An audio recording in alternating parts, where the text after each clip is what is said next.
네, 원장님 혹시 어쩐 일로 오늘은 또? 아, 제가 영상을 보니까 아라는 말을 참 많이 하더군요. 오늘 그런 말은 잘 하지 않도록 하겠습니다. 아 또는 어.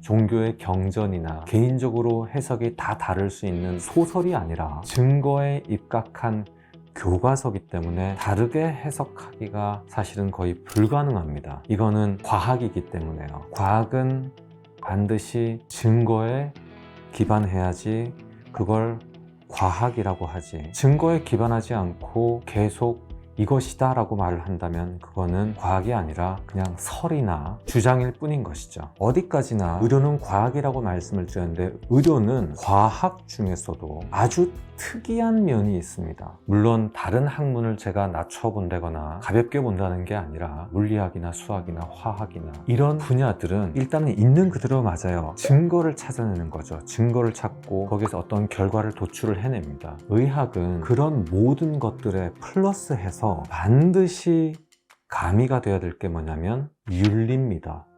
저는 그냥 이렇게 평범하게 이렇게 지내는 게 싫어서인지 아니면 유별나서인지 모르겠지만 의대를 졸업하고 전문의를 다 따고 나서 그것도 부족하다고 생각을 해서 혼자서 미국 의사고시를 공부하기 시작했습니다. 남들은 다 미친 짓이라고 했죠. 왜냐? 굳이 전문의까지 다 땄는데 그 시험을 뭐 하려고 또 준비하냐는 거죠. 그래서 끝내는 스텝 1을 치고 2를 거치고 지금은 이제 2단계 중에서 2단계라고 되어 있지만 그때 당시는 스텝 3단계라고 되어 있는 그 3단계까지의 시험을 다 마무리를 했습니다. 그런데 그 무수히 많은 과목들 중에서 제가 유독 너무 힘들게 공부한 과목이 있었어요. 대체 저는 그게 뭘 의미하는지 모르겠어요. 그때 당시 공부를 할 때 대체 이걸 왜 공부해야 되지? 부끄러운 얘기지만 시험을 볼 때마다 사실은 좀 낙방을 했더랬습니다. 다른 과목은 다 패스를 하는데 그 쉬운 한 과목을 계속 낙방하는 거예요. 즉 저한테는 쉬운 게 아닌 거죠. 그러니까 미국 사람들이 볼 때는 제가 되게 이상하게 보이는 겁니다. 야, 너는 그렇게 힘든 과목을 다 패스하면서 말이야,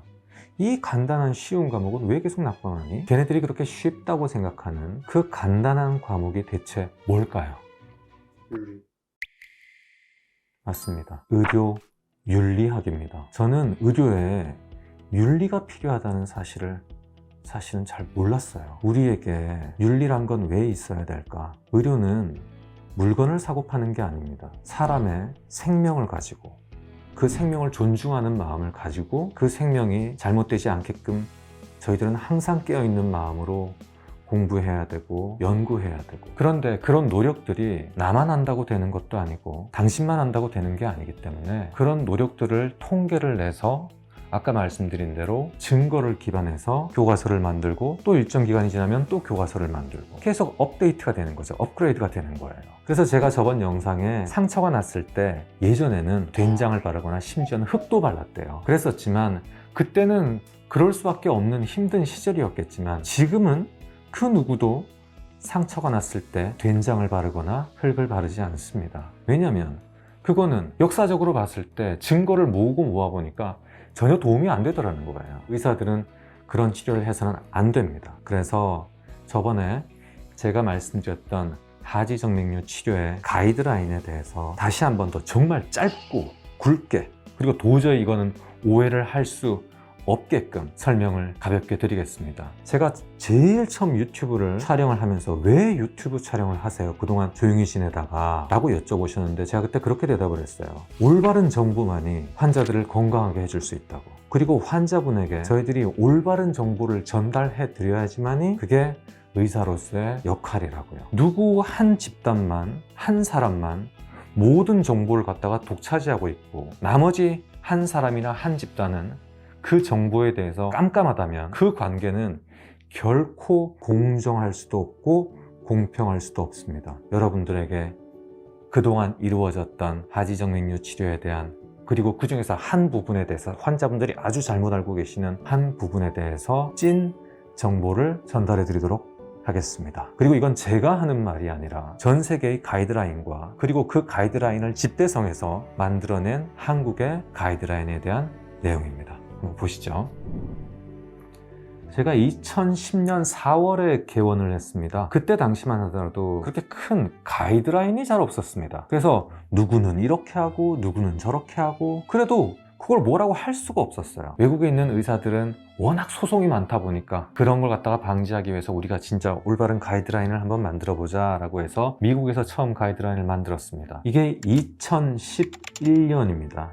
예전에는 전부 다 혈관을 뜯어내는 수술만을 했었는데 2000년도에 레이저와 그 후로 고주파가 개발이 되기 시작하면서 증거를 쫙 모아보다 보니까 수술에 비해서는 레이저나 고주파가 훨씬 더 낫더라는 겁니다. 그래서 여기에서도 뭐라고 말했냐? 정맥류가, 즉 우리가 소위 알고 있는 정맥류가 진단이 되게 나면 아주 가느다란 실핏줄을 제외한, 피부 표면에 있는 아주 가느다란 실핏줄을 제외하고 나서는 레이저나 고주파로 치료를 해라. 그리고 이 붉은색 부분, 제가 빨간색 밑줄 쫙 그어놨는데, 이런 경화요법은 정맥류가 있을 때 다른 모든 치료가 불가능했을 때 하나의 그냥 선택지로만 생각을 할 수 있지, 이걸 기본적으로 생각을 해서는 안 된다 라고 이미 2011년에 말을 해놨어요. 이 주사 치료는 왜 이렇게 그러면 선택을 하지 말라고 하는 건가요? 라고 물을 수 있잖아요. 어떻게, 왜 문제가 되느냐? 너무 높은 농도의 약을 써야 되는 거예요. 낮은 농도가 아니고, 우리가 실핏줄에 쓰는 건 0.125%라고 이렇게 해놨거든요. 0.125%라고 했는데 큰 혈관을 없앨 때는 무려 3%까지도 써야 됩니다. 3%. 그럼 몇 배냐? 무려 24배를 써야 되는 거예요. 이게, 이 약을 갖다가 잘 모르시겠지만 이건 영양제가 아니에요. 그래서 이 약을 갖다가 3%짜리 원액을 떨어뜨려가지고 딱 한 방울만 떨어뜨려가지고 이렇게 문질러 보잖아요. 이렇게 문질러 보면은 딱 띄잖아요. 지문이 싹 없어져 버려요. 그만큼 독합니다, 이거는. 이렇게 독한 약을 써야만 되기 때문에 많은 부작용이 생기는 거죠. 우리가 요즘 되게 무서워하는 거 있잖아요. 심부정맥 혈전증이라든지, 환자에게 심지어는 뇌졸중을 만들어낸다거나 아니면 심지어는 사막에 이르게도 할 수 있다 하기 때문에 반드시 환자에게는 이러한 부작용이 생길 수 있다는 걸 꼭 언급해야 된다고 강력하게 말하고 있습니다. 아주 가벼운 실핏줄에만 사용을 하고, 경화요법은, 그리고 그 나머지 부분들, 일반적인 하지정맥류에서는 선택지로 가급적이면 생각하지 말라라고 얘기를 하고 있는 게 2011년에 나온 미국의 하지정맥류 치료 가이드라인입니다. 그래서 우리 한국도 가만히 있을 수가 없잖아요. 그래서 2013년에 한국도 가이드라인을 만들어냅니다. 바로 이겁니다. 자랑스러운 대한정맥학회 정맥류 진료 지침서. 여기를 보면 19페이지에 초음파 유도 경화요법이라고 있습니다. 일반적인 경화요법도 있고 초음파 유도 경화요법인데, 결과적으로는 다 그냥 뭉뚱그려서 초음파 유도 경화요법이라고 해놨어요. 3-4 초음파 유도 경화요법. 초음파 유도 경화요법은 모세혈관 확장증과 망상정맥, 그물처럼 돼 있는 망상정맥은 경화요법으로 치료할 것을 권장한다. 그 중에서도 초음파를 보면서 좀 더 깊이 찔러 넣는 경화요법이 있어요. 깊이 찔러 넣는 건 그냥 맨눈으로는 찔러 넣을 수가 없으니까, 초음파 유도 경화요법은 우리가 일반적으로 말하는 정맥류에 환자에게 적용할 수도 있지만, 다른 수술들, 즉 뽑아내는 수술이나 레이저나 고주파에 비해서 재발률이 높기 때문에 치료 전에 환자에게 재발에 대한 설명이 반드시 필요하다고 돼 있어요. 재발률이 훨씬 높다고요. 그럼 재발률이 얼마나 높아? 이건 제가 하는 말이 아니라 전 세계의 논문에서 작게는 20%에서 많게는 80%까지입니다. 10명을 했는데 2명에서 8명은 다시 재발해버리는 거예요. 그래서 끊임없이 반복적으로 약을 계속 넣는 거죠. 근데 아까 제가 여기다 한 방울 떨어뜨려서 이렇게 만지작 했을 때 지문이 어떻게 된다고요? 없어진다고 했죠. 그만큼 독한 약입니다. 이건 영양제가 아니에요. 그래서 반복적으로 그런 약을 계속 사람 몸에 투여를 했을 때 그러면 어떻게 될까요? 다시 말씀드리지만 정맥류는 언젠가는 치료가 되겠지만 환자에게 큰 부작용을 나타낼 수 있습니다. 장기적으로 봤을 때. 그래서 재발률이 높다는 걸 반드시 설명을 해야만 한다. 일반적인 정맥류 환자에겐 초음파 유도 경화요법은 사용하지 말고, 수술적 치료, 즉 아까 말씀드렸던 레이저나 고주파 또는 뽑아내는 거, 정맥류 열치료가 레이저나 고주파죠. 즉 수술이나 레이저나 고주파 치료가 어려운 정맥류, 이게 보통 어떤 거냐면, 예전에 치료를 했는데 재발된 정맥류거나 정맥에 기형이 있거나 아니면은 다른 부작용이 생긴 아주 심각한 상황인 거라 도저히 이거는 뭐 바로 할 수는 없는 상황, 그런 사람들에게서 경화요법은 시행할 수 있다라고 되어 있습니다. 즉 모든 환자에게 보편화시키지 말고 일부분 선택적인 환자에게서만 경화요법을 갖다가 써야 되는 거지 모든 환자에게 1차적으로 써서는 안 된다는 거예요.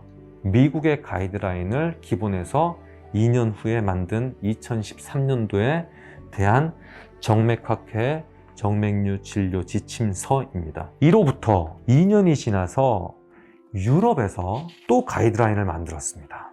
그게 바로 이겁니다. 지금 이 가이드라인이 현재까지는 전 세계 가이드라인이 되고 있습니다. 얘네들은 더 많은 자료를 가지고 더 세밀한 가이드라인을 만들었어요.